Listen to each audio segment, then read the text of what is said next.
Free সেগমেন্টে এবার সময় আপনাদের প্রশ্ন পড়ার। সরাসরি চলে যাচ্ছে এই প্রশ্নে। প্রথম প্রশ্ন করেছেন মোহাম্মদ হাসানুল করিম। তিনি বলছেন সিলেট টেস্টে বাংলাদেশের একাদশে জয়ের বদলে তামিম আর ইবাদতের বদলে শরীফুলকে নিলে কেমন হয়? আপনার কি মনে হয় সিলেট টেস্টে একাদশে পরিবর্তন আসবে কি না? যে কথাটা আমরা আসলে বিরতির আগেও বলছিলাম যে একাদশ পরিবর্তন নিয়ে অনেকের আসলে চিন্তা ভাবনা, যেহেতু ওপেনিং প্লেয়ারটা ওয়ার্কআউট করেনি, এই দুটো নামকেই আলাদা করতে চাইছে সবাই। আবার পেসারদের দিকে অমিত হাসানও আছেন ওপেনিং এ, তিনিও ফার্স্ট ক্লাস ক্রিকেটে অনেক রান করে জায়গা পেয়েছেন স্কোয়াডে। বাট আমার কাছে মনে হয় যে বাংলাদেশের টিম ম্যানেজমেন্ট যেটা চিন্তা করে তানজিদকে নিয়েছে, যে একটা ভালো স্টার্ট প্লাস শুরুতে অপোনেন্টকে চাপে ফেলা, বলটা যেন একটু পুরানো হয়, কিছু শর্ট খেলে দ্রুত রান তোলা, সেই দিকটা হয়তোবা তানজিদ তামিম খানিকটা এগিয়ে থাকবেন।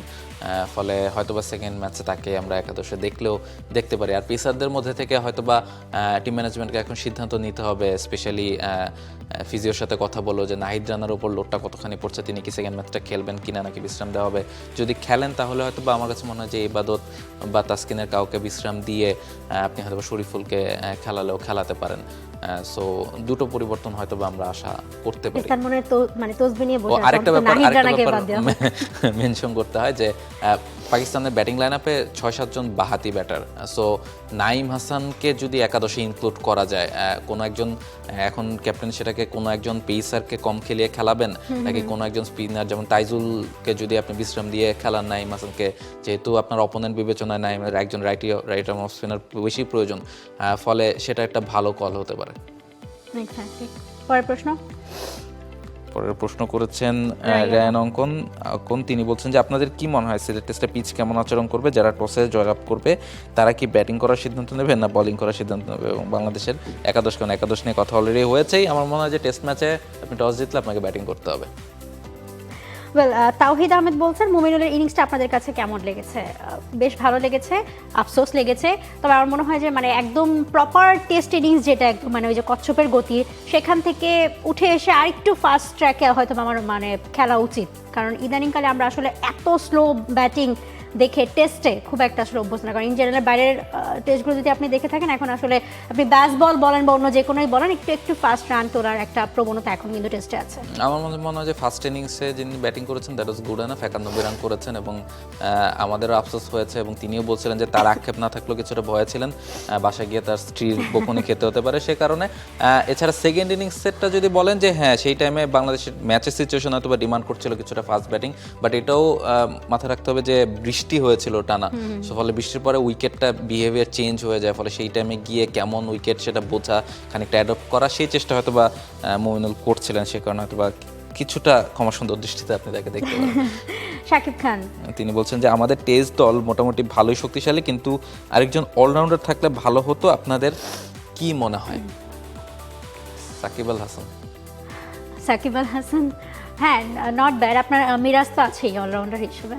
না, ওই যে আপনি দেখেন যে তখন কিন্তু এই যে বলছিলাম যে নাইম হাসানকে খেলানো প্রয়োজন, তখন কিন্তু এই লাক্সারিটা করা খুব ইজি হতো যে সাকিব মিরাজের সাথে আপনি নাইমকে খেলাতে পারতেন তাইজুলকে বিশ্রাম দিয়ে।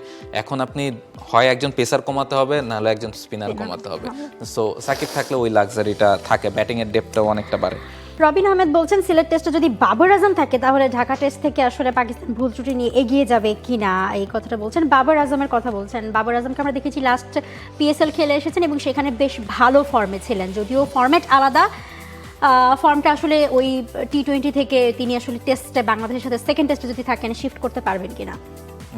আমার মনে হয় যে এই ধরনের ওয়েদার বা কন্ডিশনে বাবর আজম ইফেক্টিভ ব্যাটার হতে পারেন, স্পেশালি যে টিমটা তারা এসেছে খুব বেশি এক্সপিরিয়েন্স ব্যাটার যে দলটা আছে সেটা বলা যাবে না। ফলে টেস্ট ক্রিকেট এক্সপিরিয়েন্স অবশ্যই ম্যাটার করে এবং সিলেটে তিনি যদি খেলেন নিশ্চয়ই বাবরের ব্যাটে কিছুটা ফাইট ব্যাক করার চেষ্টা আমার মনে হয় থাকবে। পরের কমেন্টে যদি যাই, মোহাম্মদ সাকিব তিনি বলছেন যে সিলেট টেস্টে সাদমানকে বাদ দেওয়া উচিত আমি বলবো না, হ্যাঁ, কারণ হচ্ছে কি সাদমান হয়তো বা রান করতে পারেননি এই সিরিজটাতে, কিন্তু তিনি কিন্তু প্রচুর বল খেলার চেষ্টা করেন এবং নতুন বলে আপনি যখন বল খেলবেন 30-40টা বল খেলবেন, ফলে পরে যারা ব্যাটিং করতে আসেন তাদের জন্য কাজটা অনেক ইজি হয়। নতুন বল ফেস করা যে কোনো ব্যাটারের জন্য অনেক ডিফিকাল্ট, ফলে বলটা যতখানি পুরনো হয় বোলাররা সুবিধা খানিকটা কম পান এবং মশ্চারটাও আস্তে আস্তে সরে যেতে থাকে, তখন পরের ব্যাটারে এসে খুব ভালোভাবে ব্যাটিং করতে পারেন। ফলে শুরুতেই তাকে ঠেলে দেওয়া হয় এবং তিনি হয়তোবা কাজটা প্রপারলি করতে পারছেন না, বাট তার কাজটা খুব ডিফিকাল্ট। আর যে রাকিব বলছেন আমরা সবাই ধারণা করছি এই টেস্ট ম্যাচ ড্র হবে, কিন্তু বাংলাদেশ জিতে গেল, এটা কি আপনাদের কাছে অবাক করলো নাকি বাংলাদেশের এই জয় প্রাপ্য ছিল? ওই যে নর্মালি আমরা যেটা আসলে দেখি যে এরকম সিচুয়েশনে বাংলাদেশ ড্রয়ের জন্যই খেলে থাকে, যে যত মানে সম্ভব মানে সময়টা যত নষ্ট করা যায়।